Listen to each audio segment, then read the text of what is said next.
It's Monday, April 19th, and welcome to the reading of the Mansfield News Journal. We begin today's reading with the area deaths. John Benton Bruce passed away suddenly on April 14th. The Marion Avenue Snyder Funeral Home is assisting the Bruce family with private graveside services in the Mansfield Cemetery. Floyd Edward Miller passed away on April 9th, his birthday. Ed wanted to make it to 94 years old, and he did. Ed will be laid to rest in a private ceremony at the Oak Grove Memorial Park in Lexington. John Max Schuer, Jr., 80 of Mansfield, passed away on Wednesday, April 14th. Per John's request, no funeral services will be held. His family will have a private memorial gathering at a later date. Carl Lee Webb, age 77, went home to Jesus on April 14th. For full obituary, please visit his memorial page at www.williamsthomasfuneralhome.com. Ruth Ann Tinky Welsh, 90, went to be with her beloved husband Milton Welsh on Tuesday, April 13th. While a resident of Mill Creek Nursing and Rehabilitation Center, funeral services will be held at 11 a.m. on Friday, April 23rd at the Snyder Home, Mansfield. Visitation will be observed from 4 until 7 p.m. on Thursday, April 22nd at Snyder Funeral Home, Lexington. And that concludes the area deaths available for today. So now we begin with our first article. Mansfield named one of the safest cities in Ohio by Lou Whitmire.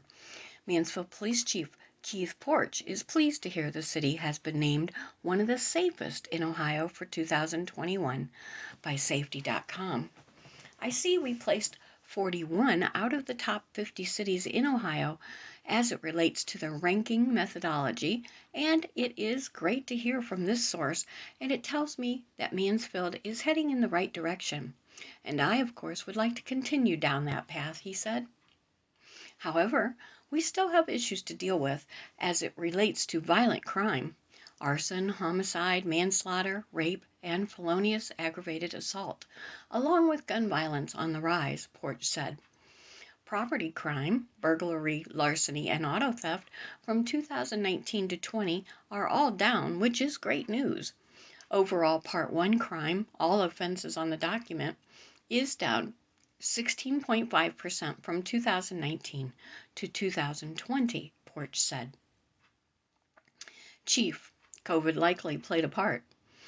I would estimate that one of the reasons that property crime was down in 2020 was due to the COVID pandemic, which forced people to work from home, which limited criminal activity, he said. The Mansfield Police is currently understaffed, but I'm extremely proud of all staff members who on a daily basis continue to make Mansfield a safe place to live and work, especially during 2020, Porch said. Mansfield Police has 76 sworn officers through the department, though the department is budgeted for 87, not including 4 positions that are covered by grants. According to the Mansfield Police Department, monthly offenses reported to police provided to the News Journal by Porch.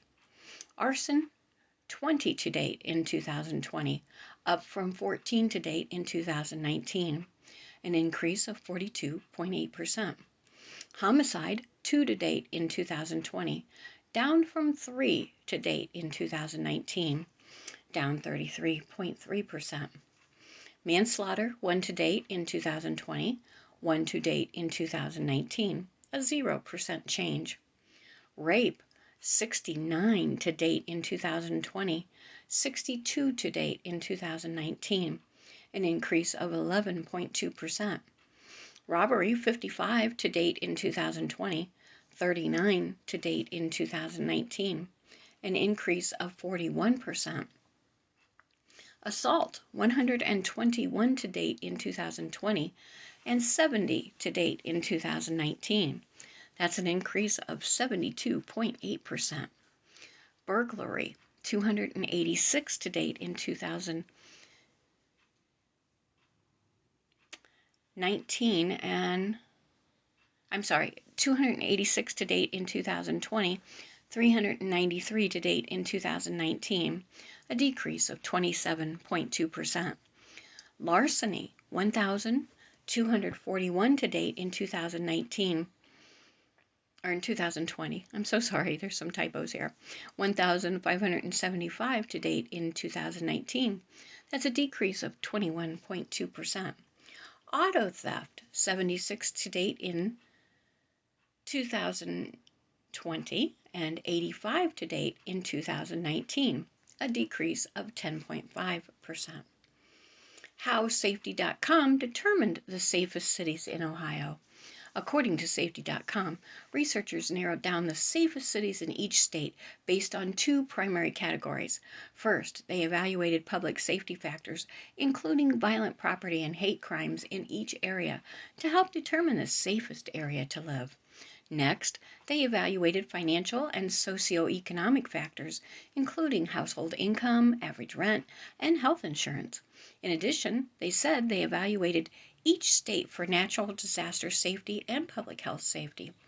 Public safety factors, Safety.com, counted for each city are property crime, number of property crimes reported in the city by the FBI Crime Report, violent crime, the number of violent crimes reported in the city, FBI Crime Report, aggravated assaults, number of aggravated assaults reported in the city, FBI Crime Report, hate crime, number of hate crimes reported in the city by the FBI Hate Crime Report, officer-related incidences, number of officers involved shooting reported in the city, Gun Violence Archive, and mass shootings, incidences in which 4 or more people are shot and killed in the city, Gun Violence Archive.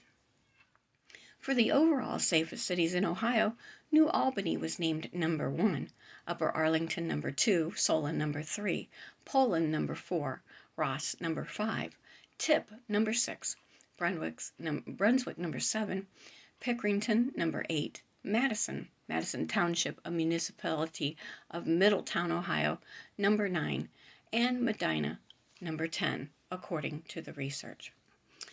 Next article, COVID-19 map. County cases continue to climb, by Monroe Trombley.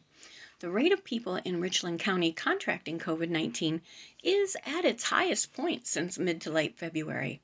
The number of new cases per 100,000 residents in the past 2 weeks, also known as incidence rate, rose to 219 on Thursday from 151, according to the state's Public Health Advisory System, or the COVID-19 heat map.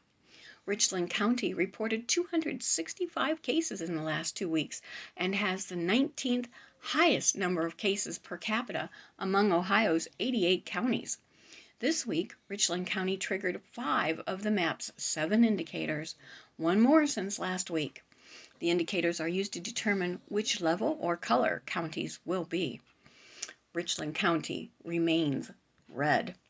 Richland has been red, the second highest level, for 17 consecutive weeks, largely due to its high incident rate.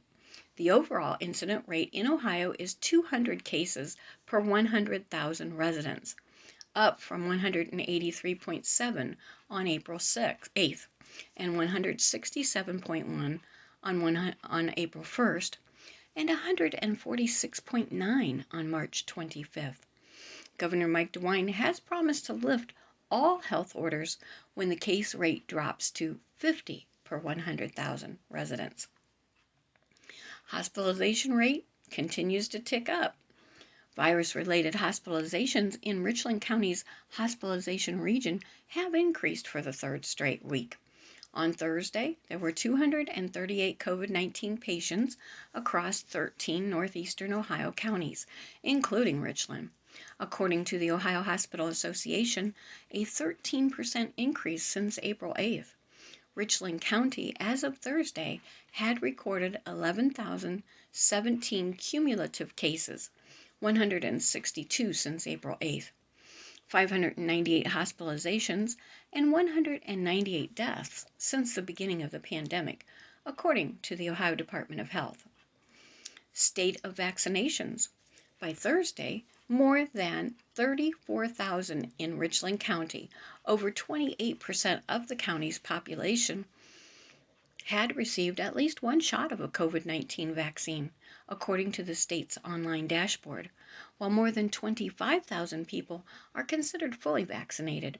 To compare, nearly 27% of the county's population had received at least one shot by April 8th, and nearly 22,000 were considered fully vaccinated.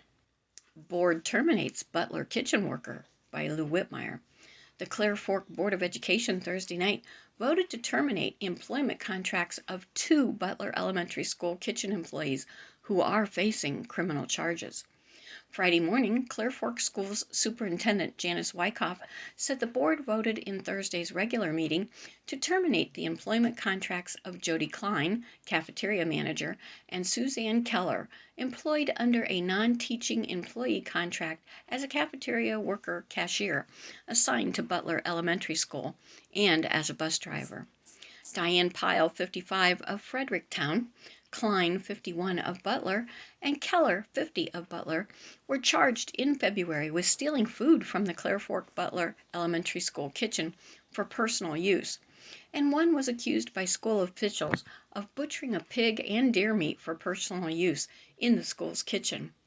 Captain Donald Zahner of the Richland County Sheriff's Office earlier said that authorities have no idea how long the problem had been going on. According to board minutes, the board terminated the employment contracts of both Klein and Keller on recommendation by Superintendent Janice Wyckoff, citing unethical conduct, violation of board policy, incompetency, neglect of duty, dishonesty, and immorality, and other acts of malfeasance and nonfeasance. The board voted in February at a special meeting to accept the resignation of Pyle, an hourly cafeteria employee, as of February 11th. The 3 women said they had permission to take home food that would be thrown away or that they paid for out of their own pockets, according to Sheriff's Office reports. Details of the allegation were included in a 60-page sheriff's report that had 15 pages of written descriptions of security videos showing the 3 women individually taking items out to their personal vehicles from the school building in boxes, serving pans, or containers. Security video given to law enforcement showed Klein, who runs a deer processing business from her home, taking what appeared to be meat into the school building last month, going towards the area of a meat grinder, and then later exiting with a container, according to a Butler Police Department report. Klein also has been accused of taking scraps and other food home to feed her pigs. During arraignments on February 11th, Klein, Pyle, and Keller entered not guilty pleas in Mansfield Municipal Court to a charge of theft. All 3 cases are scheduled for bench trials at 1 p.m. Tuesday before the Mansfield Municipal Court Judge Jerry Alt, according to court records. Rocket Chevrolet celebrates rebuild 2 years after tornado, by Lou Whitmire. Days after an EF2 tornado damaged almost every vehicle in the new and used car lots and demolished his service building on April 14, 2019, Rocket Chevrolet owner Brett Schluter said he planned to rebuild. And he did. Celebration begins Monday at 11 a.m. Monday at 11 a.m., after 2 years of hard work rebuilding, Rocket Chevrolet is celebrating its new building with a ribbon cutting with Richland Area Chamber of Commerce officials and the community. In April 2020, the first steel pillar went up for the new 30,000 square foot building along Mansfield Avenue. The new building is a little bit bigger and totally engineered a lot better for the customer, he said at the time. The circular showroom is gone, replaced by a large rectangular showroom, Tyler Armstead, general manager, said Thursday. Matt Sizemore, a car salesman at Rocket Chevrolet, remembers the building being hit by the tornado. And by hit, I mean like if Mike Tyson punched you directly in the mouth. The dangling bicuspid and 3 molars would resemble our service department. It was bad, Sizemore said. However, 2 days later, the owner, Brett Schluter, called us in and said, "We will rebuild," he told the News Journal earlier. We brushed ourselves off, or so to speak, and begun our rise from the ashes. It wasn't easy, and there were a few hiccups along the way, but we always knew what the future would bring. Sizemore said he felt the new construction of Rocket Chevrolet might be a nice breath of fresh air during the coronavirus pandemic. Earlier, Schluter said there was never a doubt he would rebuild for his 18 employees. And I'm too young to retire, Schluter, 57, said a year ago. It seemed like a long time ago, he said, of the tornado's destruction. Schluter, who has worked at the dealership for 22 years, said earlier he has never been through a tornado. After the storm hit, a lot of the vehicles on the lot had broken windows, while others had mud and branches and pieces of metal scattered around them. A light pole on the dealership's used car lot was broken in half. Several vehicles were inside the service area when the tornado hit. One man was removing some equipment from his business pickup that he needed for work. Schluter said the service department has operated on Mickey Road since the tornado. The service building was a total loss. A bigger showroom, better view, more user-friendly. Armstead said everyone at Rocket is very pleased with the new building.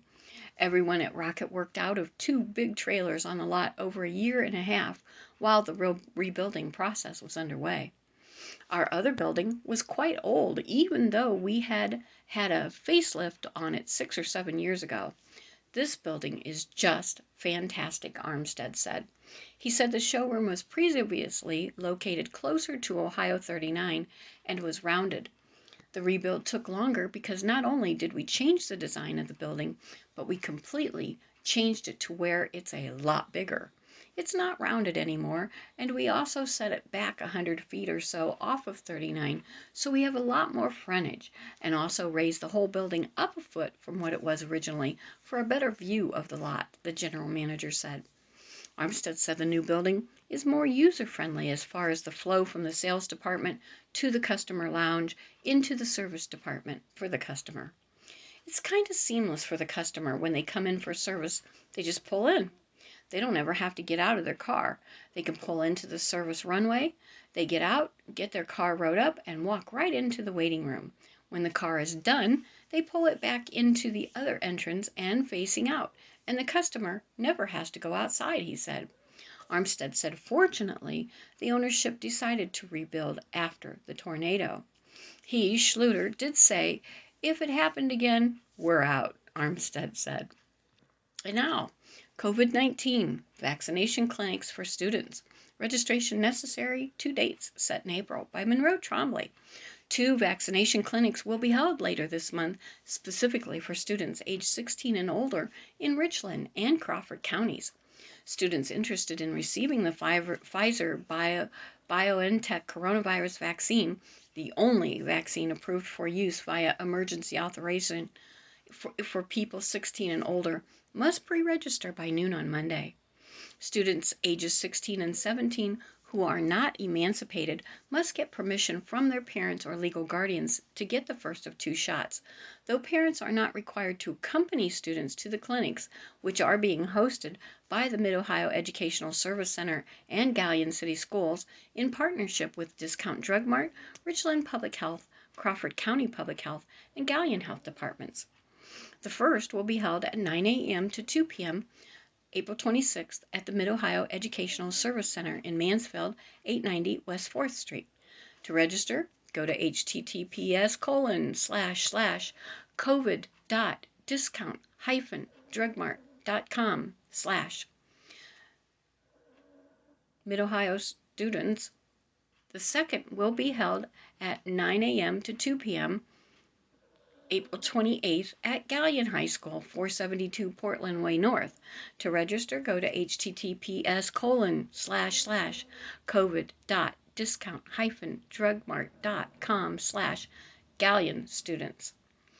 Though the clinics are for students only, local health departments, along with other vaccine providers, have indicated they'll be able to administer shots to interested parents, according to Mid-Ohio Educational Service Center. One-stop shop, most efficient way to cover a large area.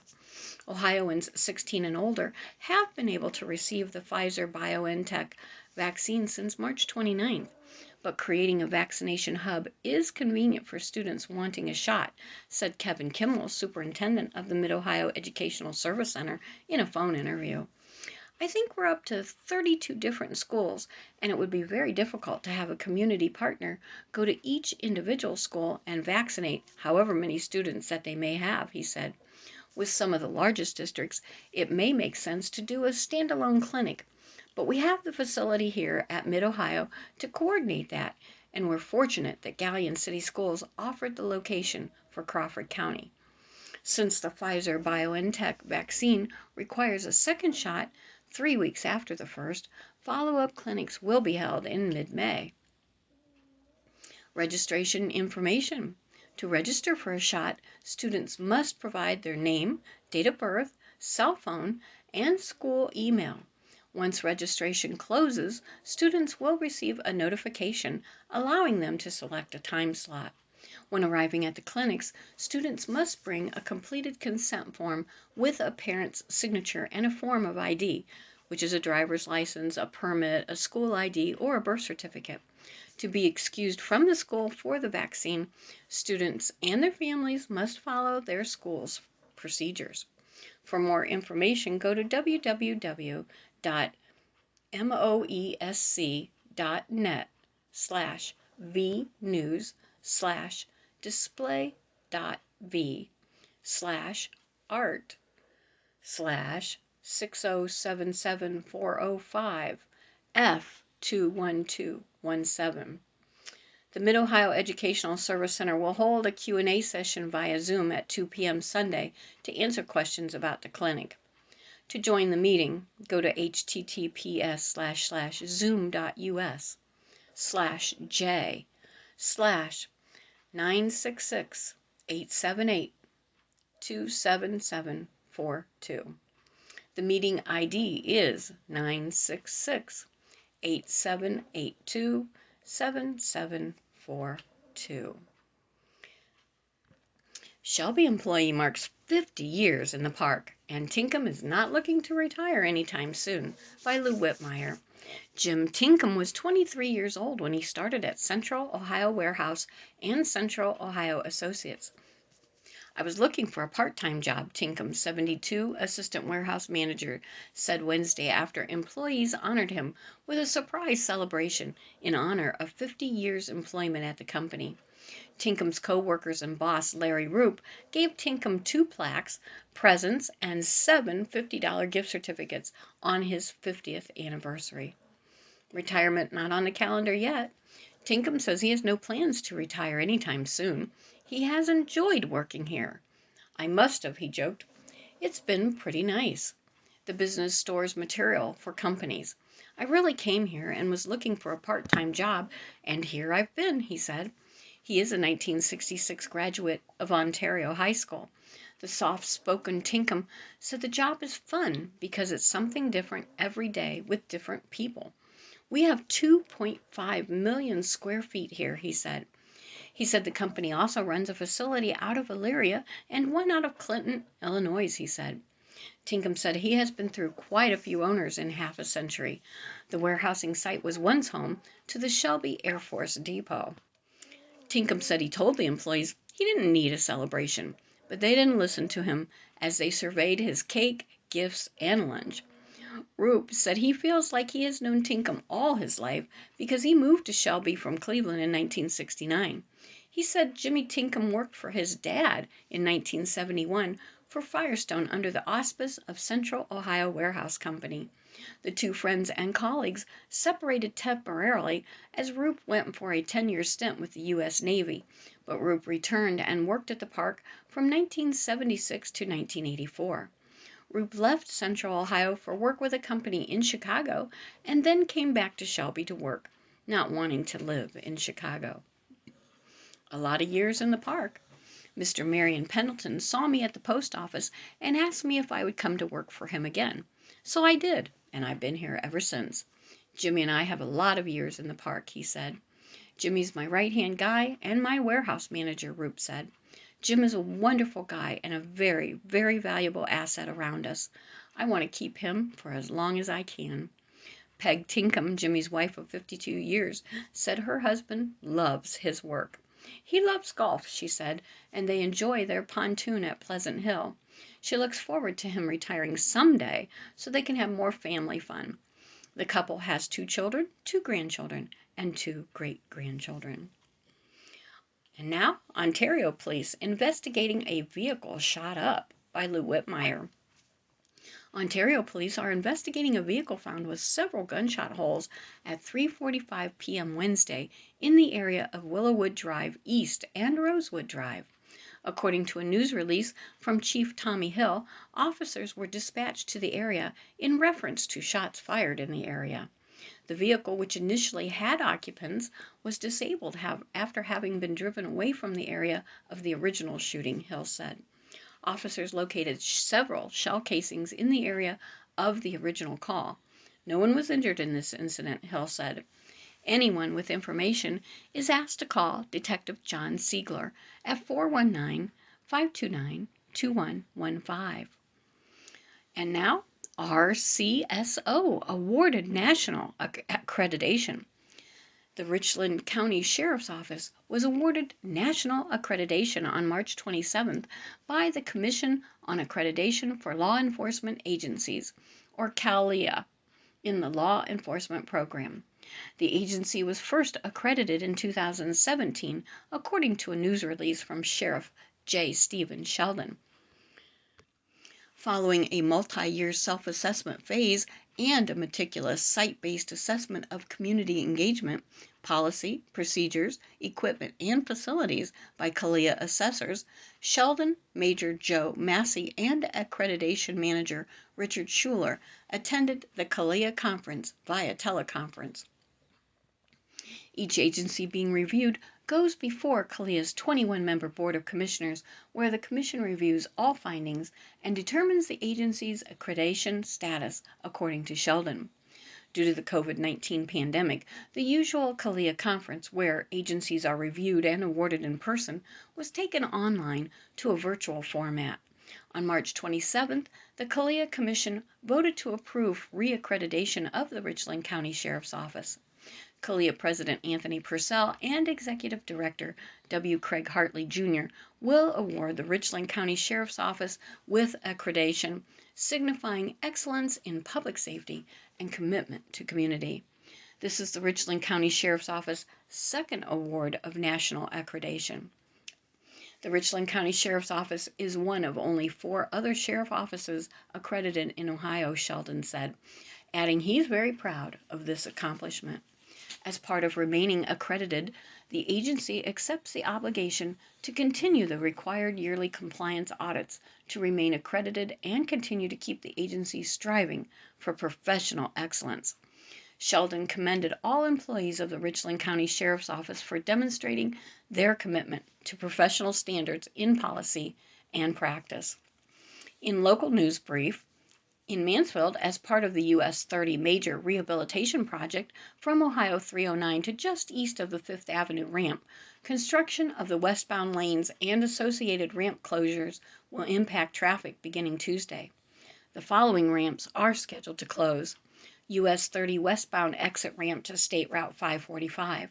The detour route will be US 30 westbound to the State Route 13 exit south on State Route 13 to Longview Avenue, and east on Longview Avenue to State Route 545. US 30 westbound exit ramp to State Route 39. The detour route will be US 30 westbound to the Trimble Road exit, south on Trimble Road to US 30 eastbound, and US 30 eastbound to the State Route 39 exit. 5th Avenue entrance ramp to US 30 westbound.